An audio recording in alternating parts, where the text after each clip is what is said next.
It is entirely possible that you are watching this because some kind of search engine, or you put some search into YouTube or something like that, where you've put in Van Winkle or Pappy Van Winkle or old Rip Van Winkle, and you're now watching this. Because I've got a feeling that this might get me some new viewers simply because of what it is that I'm reviewing. So hello. How are you doing? Please go and check out the various bits that you can see around the screen in terms of why I'm doing this, the fact that I'm doing this for charity, the fact that I'm sampling a dram of whiskey every day.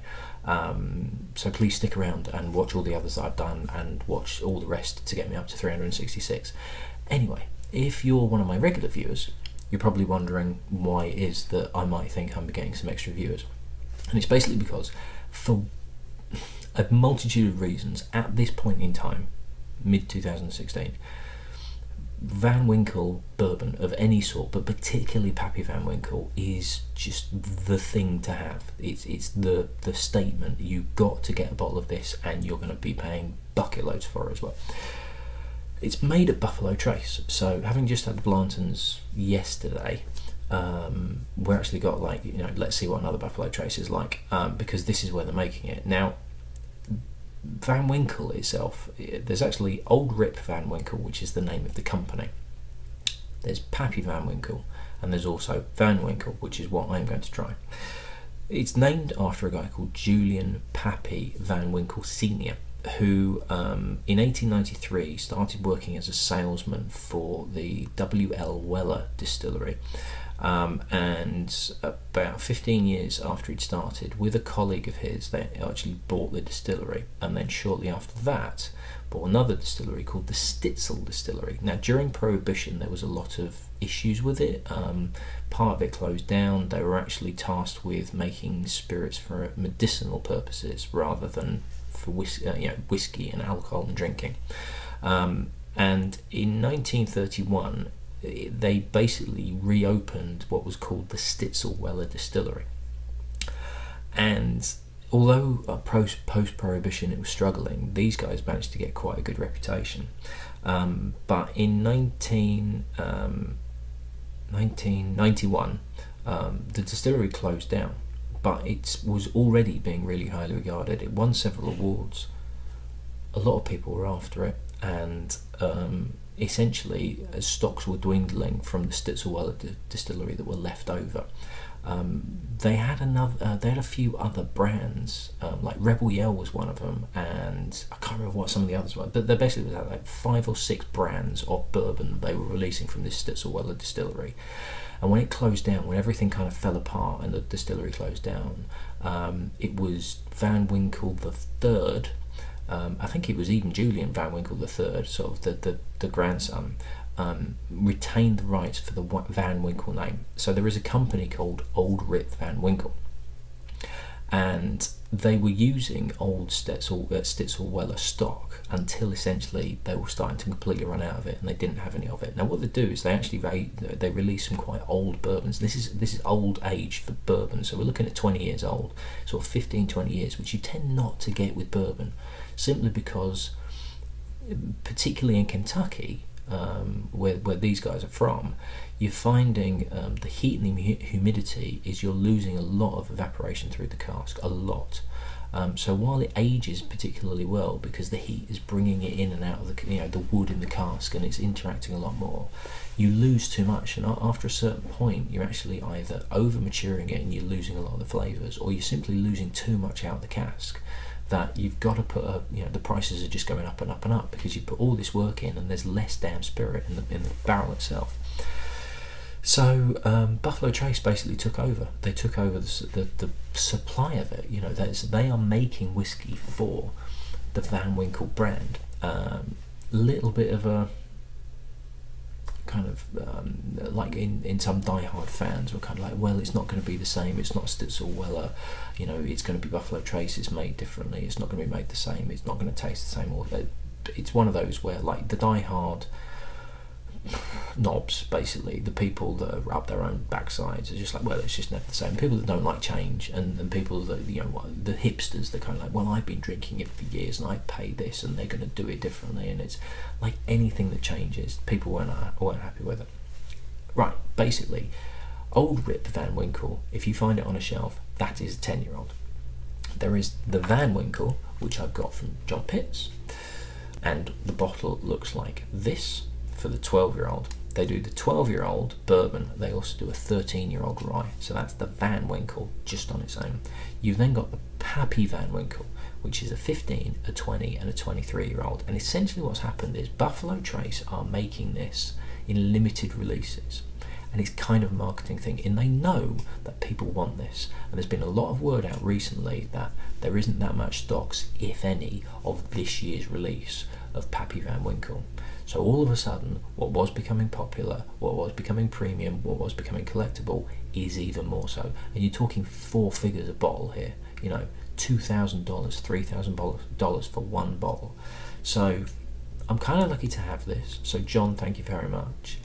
You might be thinking, oh, well, it's only the Van Winkle 12-year-old. I was hoping you were going to try the Pappy. Hey, look, if I could get hold of the Pappy, it would be fantastic. But so far, every whiskey I've done so far, and we're up to, what, 135 now with this one, has been donated, kindly donated. I'm not expecting somebody to donate me a 2.5 cl sample of Pappy Van Winkle 23-year-old. It would be amazing, but I'm not expecting that to happen because I wouldn't want anybody to do that. If you're going to spend $4,000 for a bottle, drink it yourself and enjoy it. And if you want to share it with your friends, that's fine. If you want to send one my way, brilliant. But to be honest, this is my Van Winkle. This is my representation of the old Rip Van Winkle. This is the one I'm going to take.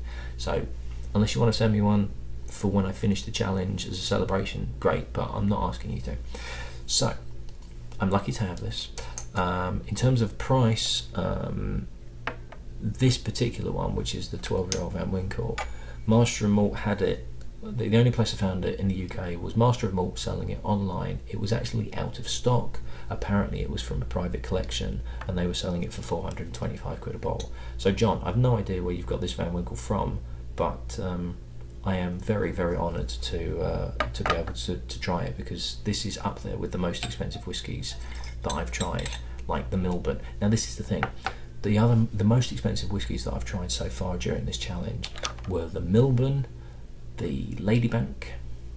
There was another one that were like 300, 400, 500 quid. They were closed distilleries. This is still being released on a yearly basis. It's ridiculous. This is the level that we're talking in terms of ridiculousness, in terms of popularity, collectability, and prices being driven up for no particular good reason, or for kind of, you know, not very strong arguments for bringing the price up and up and up. So let's see what it's like. So a nice kind of burnt orange colour. Just realised I didn't do the colour on the Blantons. Never mind. Yeah, a good kind of like really deep, dark, orangey, burnt orangey colour. Now this is 45.2%. And there is a bit of heat on the nose, but there is a nice, it's quite an orangey on the nose as well, like orange peel. Orange peel and orange juice. And a little bit of lime in there as well. It's actually fresher than I thought it was going to be perfectly honest.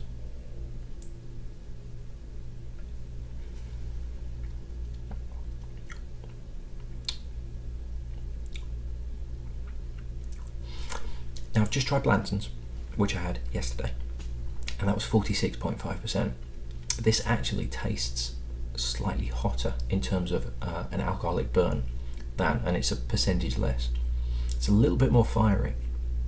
Again, that juice, that orange juiciness, orange zest juiciness is there. It's pleasant. There's not as much kind of caramel as I thought. There's kind of a leatheriness to it as well.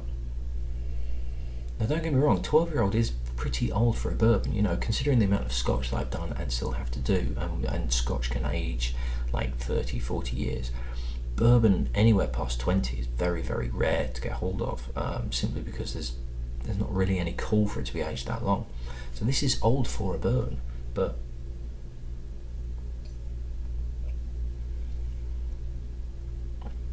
it's still quite light. There's some good complexity on it though. There's a really nice juiciness. The alcoholic burn is actually not overpowering, and it supports it really well. It lifts all the flavours, but it doesn't overpower anything. But it's lighter than I thought it was going to be. I was expecting it to be quite rich in terms of mouthfeel, and it's not. It's not thin, it's just lighter in texture than I was expecting. It's juicy, it's mouth-watering, but it's not massively deep. It's very, very easy drinking, don't get me wrong, but I think considering the sheer amount of articles that have been written about Van Winkle and Pappy Van Winkle and all this lot, you get the impression that the entire range is just this mind-blowing, the best things you've ever tried ever in your life ever. But it's a good bourbon, don't get me wrong, but it doesn't have the depth that I thought might be there, which isn't disappointing, it's just surprised me. There's almost a hint of coffee in there as well. It's kind of coffee and leather and orange zest, and there is some age on it, but there's not a rich mouthfeel that I would expect from an aged bourbon, to be perfectly honest. And maybe that's just me, maybe that's my expectations. It's very, very easy to drink though. Very, very easy to drink, simply because of the lightness of it. It's quite deft, it's quite delicate almost. Interesting. So, that's the Van Winkle. Hopefully that's given you some indication as to why it's so expensive. And it seems to be more a case of supply and demand, and the supply is deliberately not meeting the demand. The demand is there. It's one of these sorts of things where people start talking to each other and go, oh, well, I must have that because he says it's really good, or I must have that because she's got a bottle of it and I want a bottle of it as well, so that I've got a better collection than she has. And it's this kind of thing, and the suppliers are going, well, they're paying $1,000 a bottle for this.